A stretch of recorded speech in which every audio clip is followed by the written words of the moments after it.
সবাই তো শাহিন নামে চিনেন না? আচ্ছা, মার্কাটা কি? মার্কাটা কি?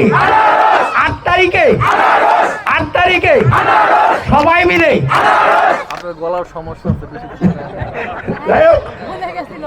যাই হোক 8 তারিখে আমাদের এই হযরতপুর, অবহেলিত হযরতপুর, অনেকে অনেক কথা বলছে, বিএনপির বোর্ডে এই কাম হয়েছে, এই কাম হয়েছে, এই কাম হয়েছে, কিন্তু আপনারা বাস্তবে কি পাইছেন?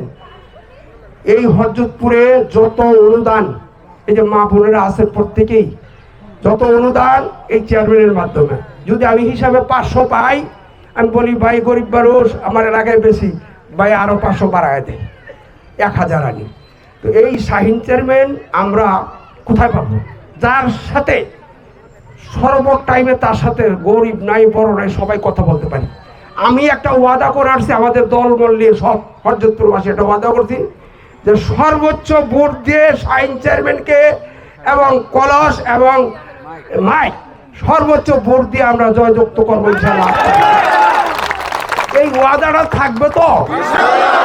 তাহলে আমাদের প্রত্যেকের চেষ্টা করতে হবে, আজকে থেকে আমাদের ঘরে ঘরে যাইতে হবে, মা বোনদেরকে বুঝাইতে হবে যে আনারস মার্কাই সবচেয়ে ভালো মার্কা, সবচেয়ে সেরা মার্কা।